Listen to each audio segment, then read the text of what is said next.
Ito naman mga idol, may tips naman ako tungkol sa battery mga idol.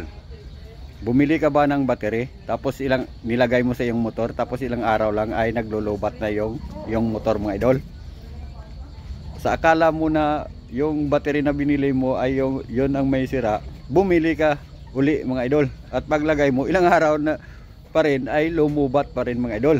Ito tuturuan ko kayo mga idol ng basic tips mga idol kung paano nyo i-check yung inyong motor. Ganito mga idol, i-on mo yung ignition switch mga idol, i-on mo. Pag on mo ng ignition switch mga idol, ikutin mo dito mga idol sa taillight mga idol. Kung umiilaw yon mga idol ay stoplight yung umiilaw mga idol. Malakas yan humigop ng kuryente mga idol, kaya hindi nagcha-charge yung battery mga idol. Yung parati niyang masisira dyan mga idol, kung bakit yan umiilaw ng steady mga idol, ay dito mga idol sa handbrake switch. Ayan mga idol, hugutin mo yung socket at tingnan mo doon sa stoplight kung umiilaw pa rin mga idol. Kung umiilaw pa rin mga idol, ito yung ipangalawa mga idol. Ito yung stoplight switch sa foot brake mga idol. Ayan, hugutin mo rin yung socket doon mga idol kung namatay ba yung stoplight mga idol. At isa pang tips mga idol, itong stoplight switch mga idol, kailangan yung adjust nyan mga idol ay dito sa ilalim na iilaw doon sa stoplight mga idol.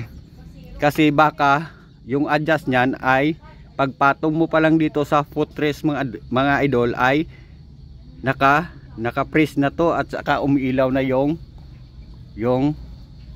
stoplight mga idol. Kung motor mo naman idol ay pag switch mo ay umiilaw yung headlight at saka yung taillight mga idol.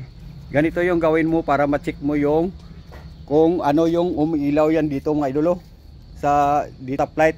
Kasi yung stoplight idol, malakas yan umiilaw mga idol. Yung gawin mo para ma-detect mo kung stoplight ba talaga yung umiilaw mga idol ay ipaapak mo yung foot brake at saka yung i-brake mo sa handbrake mga idol. Kung hindi umiba yung ilaw dito mga idol, ibig sabihin yung umiilaw dito sa taillight mga idol ay stoplight yan. Stoplight.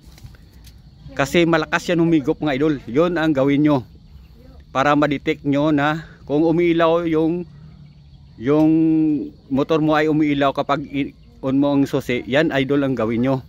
Kasi iilaw yan pag on mo doon ng susi, iilaw yan.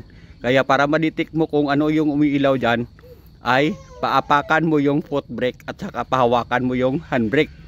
At saka kung hindi umiba to mga idol, hindi umiba yung ilaw, ibig sabihin naka-on yung switch sa brake mga idol, sa handbrake at saka sa foot brake. Hanapin mo lang doon sa dalawa mga idol. Ayan mga idol, simpleng tips lang yan mga idol, kasi yan parati yung inaayos ko mga idol. Bago sila pumunta sa akin, dalawang battery na yung nabili nila mga idol. Yung nagkukos pala ng paglulubat idol ay yung stoplight lang pala, stoplight switch. Ayan mga idol. Yung iba bumili na ng regulator, akala nila regulator mga idol. Kaya mainam na mayroon tayong malalaman na basic na pag-check mga idol. Ayan lang po mga idol, maraming salamat. Follow me for more mga idol.